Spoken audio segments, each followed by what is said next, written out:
The Aerodynamics of Us. Chapter 1, The Cold Start. The air in Neuburg, Germany, didn't just feel cold. It felt sterile, sharp with the scent of frozen pine from the Bavarian forests and the underlying, metallic tang of high-grade racing fuel. It was the scent of a revolution. January 2026 had arrived with the weight of a decade's worth of anticipation. Outside the glass-walled Audi Motorsport headquarters, the world was debating the death of traditional racing. Inside, Julian Vane stood in a cathedral of carbon fiber, staring at the dawn of a new era. The Audi RS-F1 sat on a raised dais, bathed in surgical LED light. It didn't look like a car. It looked like a weapon designed by an architect. The bodywork was tighter than any chassis Julian had ever driven, a shrink-wrapped masterpiece of matte silver and fluo-red accents. His reflection in the side pod was distorted, the image of a 24-year-old with the kind of sharp, cinematic jawline that marketing executives drooled over, but with eyes that looked like they hadn't seen a full night's sleep since the season finale in Abu Dhabi. "She's a beast." "Julian," his manager Marcus whispered, his breath hitching in the cold air. "The board spent €500 million on that engine. Try not to break her on day one." Julian didn't answer. His fingers itched. He was a feel driver, the kind of pilot who drove with his glutes and his inner ear, sensing the limit of the grip before the tires even started to scream. But the 2026 regulations had introduced a level of complexity that threatened to turn drivers into mere computer operators. His gaze drifted from the nose cone to the woman standing by the front wing. Elena Rossi was a jarring contrast to the pristine, high-tech environment. While the other engineers wore crisp, branded team polos and slacks, she looked like she had been living in the wind tunnel for a week. She wore a grease-stained lab coat over a silk blouse, her dark hair pulled back in a messy knot that was losing a losing battle with gravity. She held a ruggedized tablet like a shield, her stylus dancing across a screen, filled with terrifyingly complex fluid dynamics simulations. She was the lead aerodynamicist, the woman who had spent 3 years perfecting the active aero and the Z-mode logic that would either make Julian a legend or a very expensive cautionary tale. Julian stepped off the dais, his racing boots squeaking on the polished floor. He stopped 3 feet away from her. He wanted to see if she'd blink. She didn't. "You're staring," she said, her voice a cool, melodic rasp. She didn't look up from the tablet. "If you're looking for the boost button, Vane, let me save you the trouble.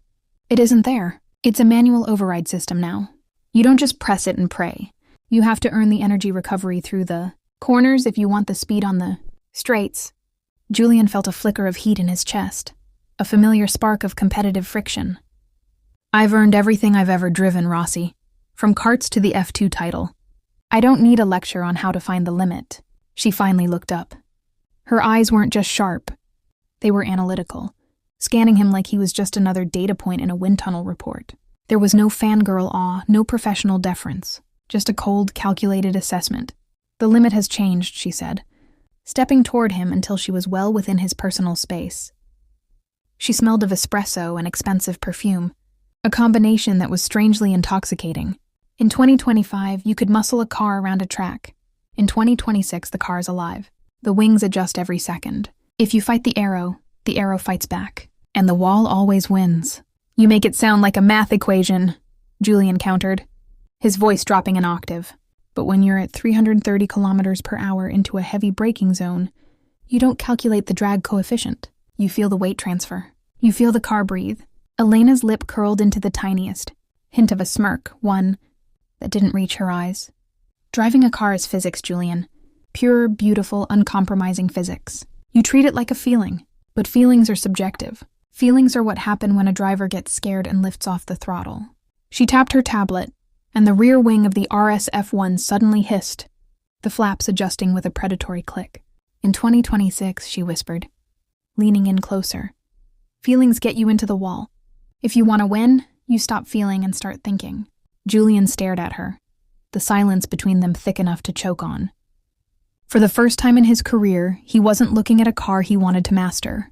He was looking at the woman who held the keys to his soul, and she didn't seem inclined to give them up easily. Chapter 2, The Barcelona Shakedown. January 26, 26. The Circuit de Barcelona, Catalunya, was a temple of cold wind and screaming machinery. The morning sun was a pale, heatless disc hanging over the grandstands, but the paddock was already vibrating with a frenetic, nervous energy. This wasn't just another preseason test. It was the first day of the new world. In the Audi garage, the atmosphere was as tense as a piano wire. Engineers in headsets moved like ghosts around the RSF-1, which sat hooked up to a dozen umbilical cords of data cables and cooling hoses. Julian sat in the back of the garage, pulling his fire-retardant balaclava over his head. The ritual usually calmed him, but today, his heart was drumming a staccato rhythm against his ribs. He looked over and saw Elena. She was perched on the high stand on the pit wall, surrounded by 3 different monitors. She looked even more tired than she had in Germany, a streak of carbon dust across her cheekbone. "Radio check, Julian," her voice crackled in his ear. It was different over the comms, sharper, more authoritative. "Loud and clear, Rossi," he muttered, sliding his helmet on and snapping the visor down. The world turned a sharp, high-contrast blue. "Try not to talk my ear off while I'm at 200 miles per hour. "If you stay on the black stuff, I won't have to," she retorted. Julian climbed into the cockpit. The 2026 cars were narrower, more cramped. He felt shrink-wrapped into the carbon fiber tub. As the mechanics cleared the tire blankets, the 1.6-liter V6 turbo roared to life behind him. But it was joined by a high-pitched, alien whine, the massive 350-kilo electric motor. Battery is at 90%.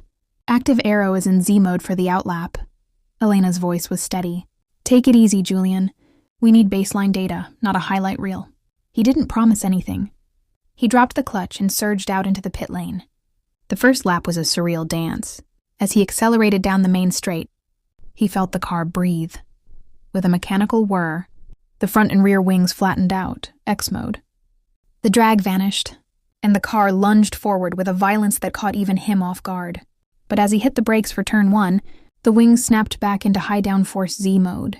The deceleration was so immense it felt like a physical blow to his chest. "The transition is aggressive," Julian panted into the radio. "It's efficient," Elena replied. "Push into the sequence through turn 4. I want to see how the front flap handles the dirty air simulation." Julian pushed. He started to find a rhythm, the car feeling like a living, shifting organism beneath him. But by the 3rd lap, the feeling he relied on began to clash with the physics Elena had programmed. He wanted to toss the car into the apex of turn, and the high speed. Right-hander, but the aero logic was holding the wing open a fraction of a second too long to maximize top speed. "Elena, the rear is light," he warned. "Data says you have 3% more grip than last year's car, Julian. Keep your foot in it." "I'm telling you, it's floating." "And I'm telling you the math is solid. Drive the car, Vane." Julian gritted his teeth. He ignored his gut and trusted her numbers. He kept his right foot pinned. But as the car transitioned from X mode to Z mode mid-corner, the actuator suffered a millisecond of lag. The aero balance shifted forward too fast. The rear tires, unweighted and cold, lost their fight with the asphalt. The world became a blur of green grass and gray gravel. Julian fought the wheel, his muscles straining. But at 190 import, he was just a passenger. The Audi spun 3 times, a graceful, terrifying carousel of carbon fiber, before coming to a rest inches from the barrier. A cloud of dust swallowed the silver car. Silence fell over the radio. "Julian, report." Elena's voice was no longer cool. It was thin, trembling with a sudden sharp edge of panic. "Julian, talk to me." He sat in the cockpit, his breath coming in ragged gasps. He looked at the barrier, so close he could see the individual scratches on the plastic. "I'm okay," he finally choked out. "The car is in one piece, but the tires are flat-spotted to hell. Bring it in," she whispered. Slowly. When he rolled back into the garage, the silence was deafening. The mechanics descended on the car, but Julian climbed out and walked straight to the pit wall. He didn't stop until he was standing in front of Elena. She was shaking, though she tried to hide it by gripping her tablet.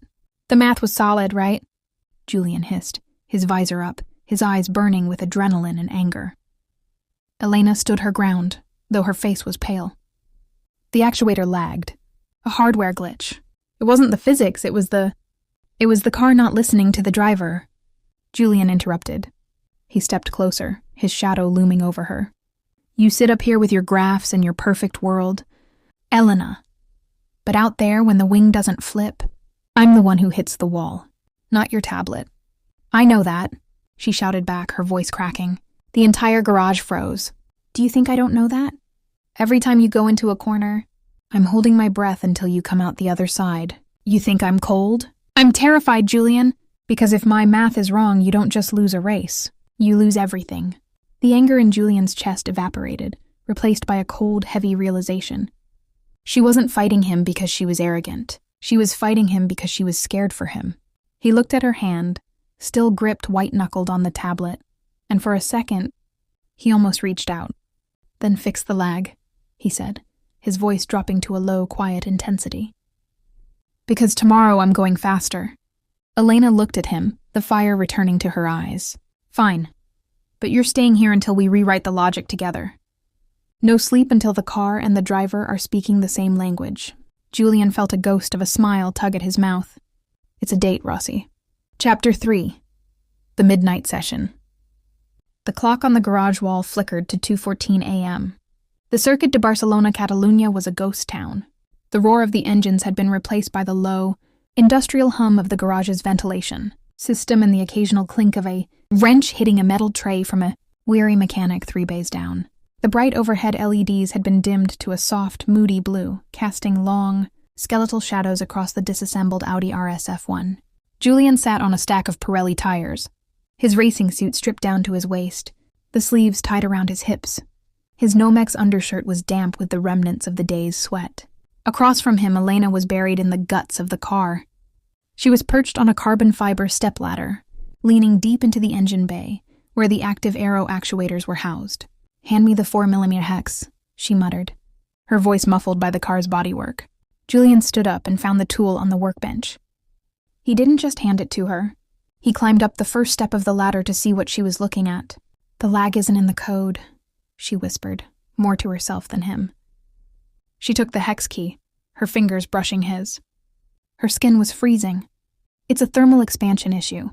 When the engine hits peak MGUK recovery, the heat is bleeding into the actuator housing. The metal expands by a fraction of a micron, just enough to bind the flap for 1/100th of a second. 1/100th of a second, Julian repeated, standing so close he could smell the dry shampoo in her hair and the sharp tang of hydraulic fluid. That's the difference between a podium and a funeral. Elena finally pulled her head out of the car. Her face was smudged with grease, a dark streak across her forehead and another on her chin. She looked exhausted, her eyes rimmed with red, but there was a manic brilliance in them. Exactly. Physics doesn't care about your feelings, Julian, but it definitely cares about temperature. She hopped down from the ladder, stumbling slightly as her feet hit the floor. Julian caught her by the elbows, steadying her. He didn't let go. The air between them suddenly felt thicker than the humidity in Singapore. "You need to sleep, Elena," he said softly. "I can't sleep. If I sleep, the heat shielding won't be ready for the 9 a.m. session. If the wing fails again at the end of the straight..." She trailed off, looking at his chest, then up into his eyes. "I can't have you going into turn 1 with a car I haven't fixed." Julian looked at her, really looked at her. She wasn't just an engineer. She was the architect of his safety, the silent partner in every breath he took at 200 Mach. "Sit down," he commanded, his voice gentle but firm. "Julian, I have to..." "Sit down." He led her to the tire stack. She collapsed onto it, her legs giving out. Julian went to the small team fridge, grabbed a bottle of water and a clean microfiber cloth. He sat down on the floor in front of her. While the world outside thought of him as a playboy, a daredevil who lived for the cameras, here in the dark he was surprisingly tender. He soaked the cloth and reached up, carefully wiping the grease from her forehead. Elena froze, her breath hitching. "What are you doing?" she whispered. "Cleaning the sensor," he joked, his eyes locked on hers. "You've got a lot of data on your face, Rossi." She let out a short, tired laugh that turned into a sigh. She closed her eyes as he moved the cloth to her cheek. "You're infuriating, you know that? You're reckless, you're arrogant, and you drive like you're trying to outrun your own shadow. And you're cold, stubborn, and obsessed with things you can't see," Julian countered. He set the cloth down but didn't pull away. He rested his hands on her knees. "But today when the car spun, the only thing I heard in my headset wasn't the engine or the wind. It was your voice. You sounded like your heart was breaking." Elena opened her eyes. The analytical mask was gone. In its place was a raw, terrifying vulnerability. "I've spent 3 years building this car, Julian. It's a part of me. And now, you're a part of it. If something happens to it, it's a failure. If something happens to you... She didn't finish the sentence. She didn't have to. Julian leaned forward, bridging the final inches of space between them. When he kissed her, it wasn't the practiced, cinematic kiss of a celebrity. It was desperate and hungry, tasting of coffee and salt. It was the collision of two worlds, the driver who lived in the moment and the engineer who lived for the future. Elena melted into him, her hands tangling in his hair, pulling him closer as if she could anchor him to the earth, keeping him safe from the speeds he craved. For a long moment, the 2026 regulations, the Constructors' Championship, and the Audi Board of Directors didn't exist. There was only the heat of the garage and the frantic beating of two hearts that had finally found the same frequency. Elena pulled back just an inch, her forehead resting against his. "If you tell Marcus about this, I'll sabotage your DRS," she whispered, a ghost of a smile on her lips. Julian grinned, the golden boy charm returning, but with a new, deeper edge. "Don't worry, Rossi. Your secret is safe with me. But we still have a car to fix." "We?" "Yeah," Julian said, standing up and offering her his hand. "Show me how to install that heat shielding. If I'm going to trust my life to this beast, I want to know exactly how she's put together." They spent the rest of the night working side by side, their shadows dancing on the garage walls. They were no longer a driver and an engineer. They were a team. Chapter 4, The Monaco Rain. May 24th, 2026. Monaco was a postcard painted in shades of charcoal and neon. Usually, the Principality was a sun-drenched playground of gold watches and glistening yachts. But today, the Mediterranean sky had collapsed into a bruised, low-hanging ceiling of clouds. The new era cars were a nightmare for Monaco. They were wider and more powerful than their predecessors. And the new 2026 electrical systems meant the torque was instantaneous, a recipe for disaster on wet, painted white lines. In the motorhome, Julian was zipping up his suit. The secret of Julian and Elena had remained buried under a mountain of data and professional distance for 4 months. In the paddock, they were still the bickering driver and the stern engineer. But in the quiet moments, the whispered phone calls from hotel, balconies in the stolen, glances in the simulator room, the bond had become steel. Elena walked in, her face tight. She didn't look at him. She looked at the weather radar on her tablet. "The front is moving faster than expected," she said, her voice loud enough for the nearby mechanics to hear. "We're looking at a deluge 10 minutes after the lights go out." She stepped closer, pretending to check his biometric sensors. "Be careful," she whispered, her back to the room. "The X-mode logic is going to be twitchy in the puddles. If you feel the hydroplaning, override it immediately." Julian reached out, his hand briefly covering hers on the tablet. "I'll see you at the podium, Rossi. Prepare the champagne." "Just bring the car back in one piece, Vane," she replied, her eyes flashing with a mix of professional steel and private terror. The start. The race began in a light drizzle. The 20 cars roared toward Saint-Devote, a wall of spray blinding everyone behind the front row. Julian had qualified P2, right on the gearbox of Max Verstappen's Red Bull Ford. By lap 20, the drizzle turned into a tropical downpour. The track transformed into a river. One by one, cars began to slide off. Signs hit the wall at Massenet. Hamilton spun at the Grand Hotel hairpin. "Julian, the radar is purple," Elena's voice crackled. "The pit lane is a mess. Stay out for one more lap. We're prepping the full wets." "I can't see the nose of my own car, Elena," Julian shouted. The car was bucking under him, the active aero flaps clicking frantically as they tried to find balance in the chaos.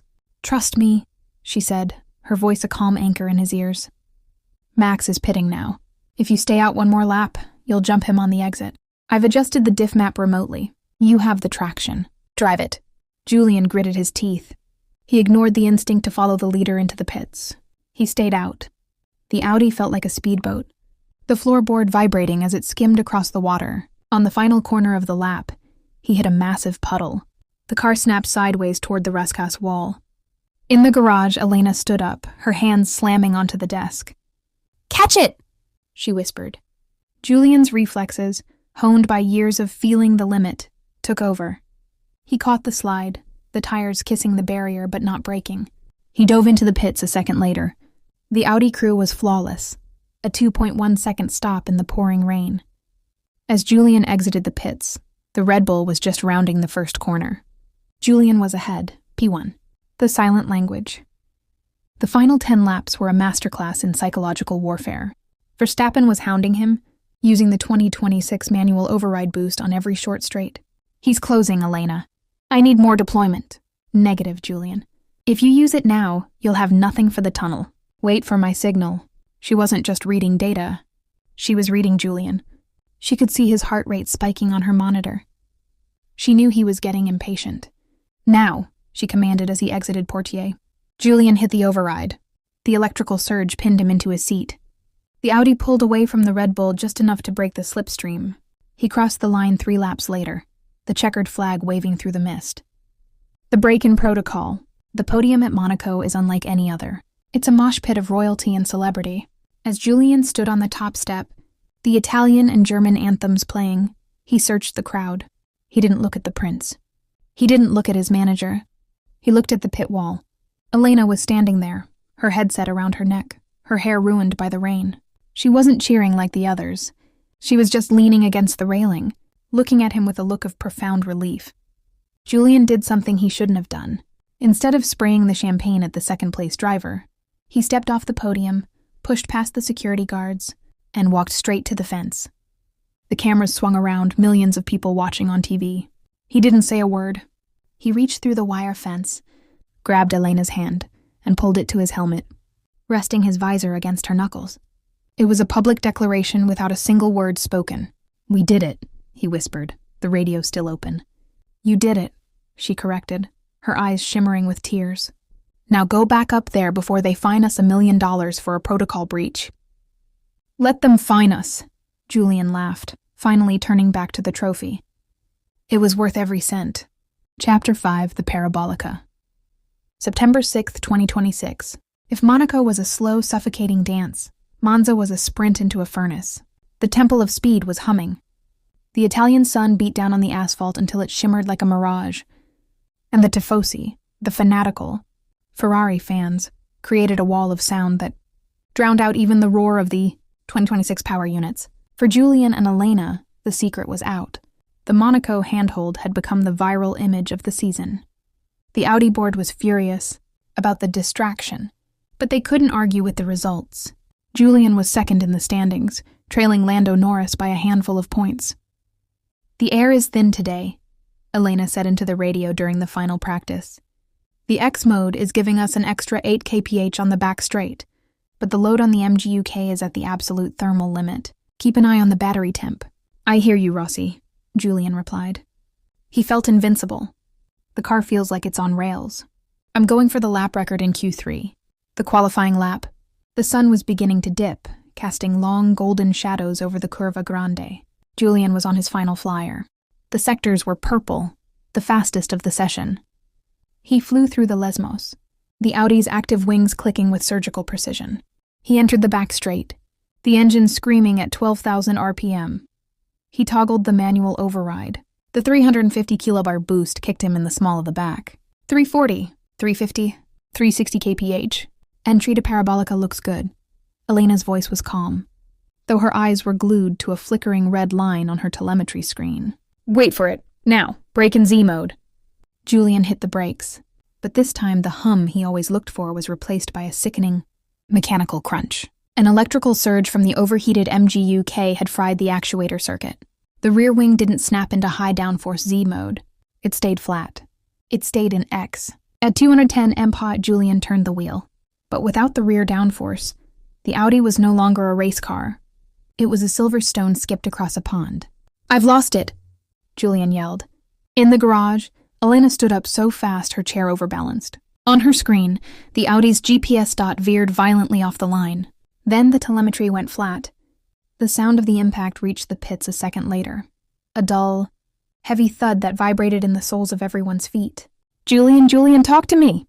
Elena's voice wasn't calm anymore. It was a scream. Silence. "Medical car dispatched." The race director's voice echoed over the official channel. Elena watched the monitors.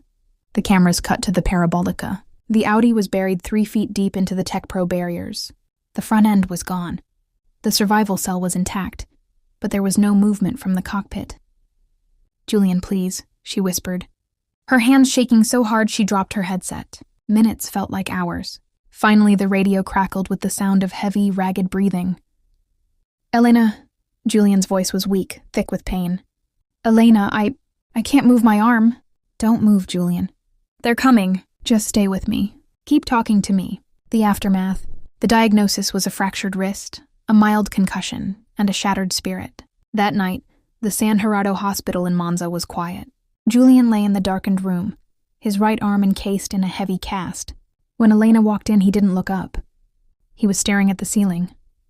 "The board wants a statement," she said softly, sitting on the edge of the bed. "They want to blame the supplier for the circuit failure." "It doesn't matter," Julian said. His voice was hollow. "I felt it, Elena. I felt the car leave me. For 3 seconds I was dead. I was just waiting for the hit." Elena reached out to touch his face, but he flinched just a fraction. But it was enough to pierce her heart. "The system failed, Julian. I failed you. I didn't see the surge coming fast enough." "No," he said, finally looking at her. His eyes, usually so full of fire, were clouded with fear. "You told me to trust the physics." "I did, and the physics tried to kill me. I don't think I can do it again.